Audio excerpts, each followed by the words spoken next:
Parshiyos, Matos Masei Chazak. Now, who could believe it's already what happened? Where did it go? Where did the whole Seder Bamidbar go? It's Shabbos Chazak, and what we always like to say when we have this particular Shabbos Chazak, that as fast as it goes, the next Chazak is Simchas Torah. So, right around the corner, time is moving along quickly, which means that we have a lot to accomplish. And the second of this week's Parshiyos begins, Eile Masei B'nai Yisrael. These are the travels of B'nai Yisrael, Asher Yotzu Me'eretz Mitzrayim, the travels that they had when they left Mitzrayim. And the Orachaim HaKadosh asks a very interesting question over here. You know that we're going to go a little bit further in the Parsha, and the Parsha is going to tell us about all the different travels that the Bnei Yisrael had. The Torah will keep saying, Vayis'u mi point A, Vayachanu and point B. Vayis'u mi here, and Vayachanu mi there. Anyone who was Matos Masei this week already knows that it does that 42 times, and it just keeps on going back. Vayis'u, they left, they went, they traveled, Vayachanu, and they camped out, they stopped in another place. Yet, at the beginning of the Parsha here, the Torah begins our Parsha with Eile Masei. These are the Masois. What happened to the Vayachanus? What happened to the stopping? If we're talking in the whole Parsha about starting to travel and then resting, Vayisu, Vayachanu, the whole Parsha, and the Torah, why does the Parsha start off Eile Masei B'nai Yisrael? We forgot all of a sudden about the times that we stopped, the places that the Bnei Yisrael stopped between Eretz Mitzrayim and Eretz Yisrael. So why not mention those two? And there are Mefarshim actually who ask even more, a little different, but a little more of a kasha. Some Mefarshim ask, why say Vayachanu at all?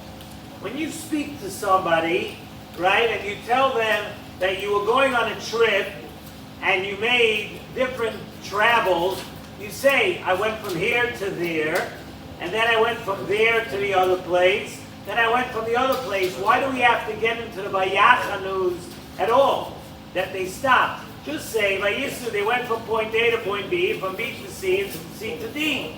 Why do we have to talk at all about the Vayachanus? Just say that they traveled from one place to the other, and say 42 different places that they traveled to. So Nesivos Shalom begins explaining all of this by saying the Yesod about the entire Parsha of the Masois. And we know, before we even get into that, we've mentioned over the years, the Baal Shem Tov says, Baal Shem Tov brought down in the Sefer HaKadosh, Degel Machane Ephraim, Baal Shem Tov says that the 42 Masois that Bnei Yisrael had in the Midbar, just as the Bnei Yisrael had 42 Masois, so too, says the Baal Shem, every person, each and every person, has 42 stops along the road of their lives. Now, we always ask the question, Nesivos Shalom Matos, what does this part of the Torah have with us? What lesson can we learn? And the Baal Shem Tov tells us that we may not know what those stops are. We may not know what those turns and twists and turns and all those kind of things are in our lives. But every person has 42 different stops in their lives, and it's the many stops along the way to accomplish what we need to do in this life. And it goes without saying that that's one of the reasons, and we talk about this all the time, why one person cannot ever judge another person in life. Because your 42 stops go west to south, and his 42 stops to accomplish what he needs to do with his life goes east to north. And it has nothing to do with you. Everybody is born with their challenges, with their talents, with their nisyonis, and it has nothing to do with your friend. So when you judge other people, you say, why isn't this person like me? Why am I not like that person? Why does this friend seem like he struggles with this? He could just be like the other person. It's Chinese. It means nothing, because every single person has their nisyonis, nothing to do with anyone else. And just as Bnei Yisrael left Mitzrayim, we know what Mitzrayim was. Mitzrayim was down Memtes Shari Tuma. Mitzrayim was the most Tomei place on the face of the earth. Bnei Yisrael went from there, from being on such a low madrega, in such deep Tuma, and they made their way all the way to Eretz Yisrael, which is the epitome of the top level, the most holy place in the world. And Eretz Yisrael to Mitzrayim is worlds apart. Says the Baal Shem, says in Nesivos Shalom, to explain the Baal Shem, that that's every person. Every person begins with all their nisyonis and all their challenges, and sometimes we find ourselves in a place that's very, very low, just like Bnei Yisrael were in Mitzrayim. But look what the Bnei Yisrael were able to accomplish. Bnei Yisrael were able to accomplish that now they're at the holiest place in the world. But we all have to remember that it's not magic. There's no express route. We can't take off in a rocket and land on the moon. It doesn't work that way. Every person has to understand, yes, we have a goal. We want to be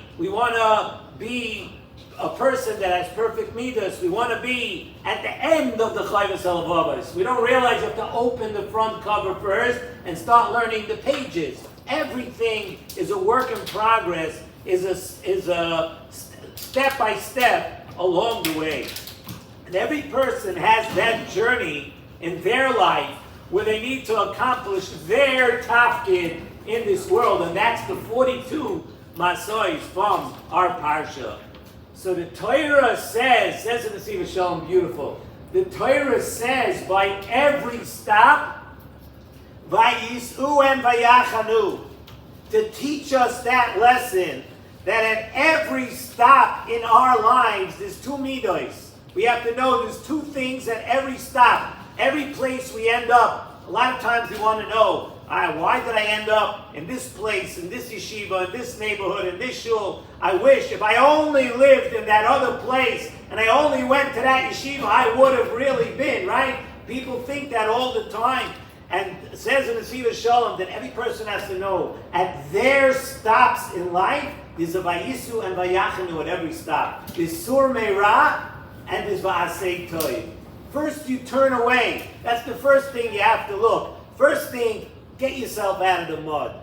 Take yourself out of that place that's unhealthy, a place that's full of tumah, a place that's not good for you. That's the Vayisu. And then afterwards, once you extricate yourself from that, the next step is now you can maybe be ready to enter the Shari Kedusha. And that is how we reach our place and our destination in life.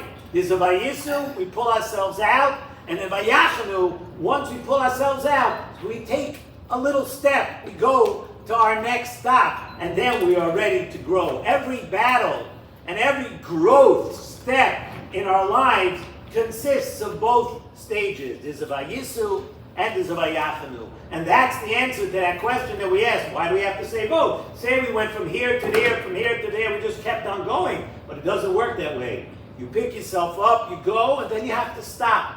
You can't do everything at once. You try to do everything at once, you end up falling back down. Nesivos Shalom actually says, and he adds something very interesting, and he gives us a good eitzah how to accomplish this. Every person wants to grow, so we want some keys, we want some lessons on what's something that can help us accomplish what we need to in our 42 stops of life.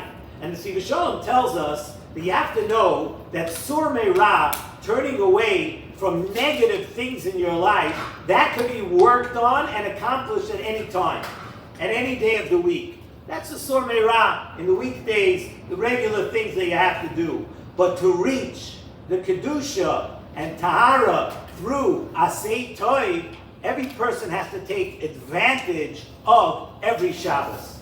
Shabbos is the Mayana Kedusha. Of course, you can accomplish during the week too.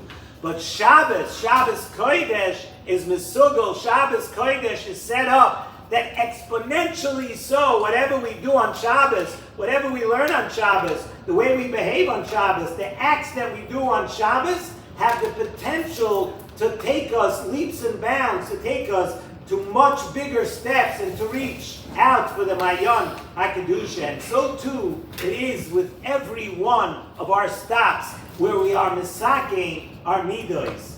Each midah that we grow, in each midah that we do and we accomplish, each midah has a vayisu, where in the weekdays we're sur meirah. That's the vayisu. And then when you come to Shabbos, there's vayachanu, where we enter Kedusha, as the Pasuk says, Vayonach Vayoim Hashvi, rested on the seventh day. Vayonach, that's the time where we have a Vayachanu, where we could gather, where we could enter into ourselves all that Kedusha. So we asked at the beginning of this year, the first question we asked was, why does the Parsha say, Eila Masei B'nei Yisrael Asher Yotzu Me'eretz Mitzrayim? What happened to the Vayachanu? So I can tell you beautifully. You know what happened to the Vayachanu? We're discussing what they did when they left Mitzrayim. When they were in Mitzrayim, they were in the Memtesh Shari Tumah. So the first thing they have to say is out of the mud, out of the dirt. Vayisu, Eila Masei tells us what we have to do first. First, break your bad habits. First, take yourself out of that. Eila Masei B'nei Yisrael, where Asher Yotzu Me'eretz Mitzrayim. Ein Achanami, there's going to be Vayachanus. We have time for that. There will be time for that. We'll make time for that. Easy. You don't have to accomplish everything in one day. But at the beginning of the parsha, when we say Asher Yotzu Me'eretz Mitzrayim, that they went out of Mitzrayim, there we are talking about the Masei, the Vayisu part of leaving the Shari Tumah. The Yisoid HaAvodah says, B'Shem the Ari HaKodesh, whose Arizal, I think his yahrzeit is coming on, I think it's Hay of, and I just thought of that right now. If I'm wrong, Maya Brul is at a family simcha tonight, so he's not going to be able to, but when he listens to this, I'll get all the information. I believe the yahrzeit is on Hay of. And he says, like, every day we have to know something about growing. That every single day in life has, the Arizal says this in a few different places, it's a beautiful thought.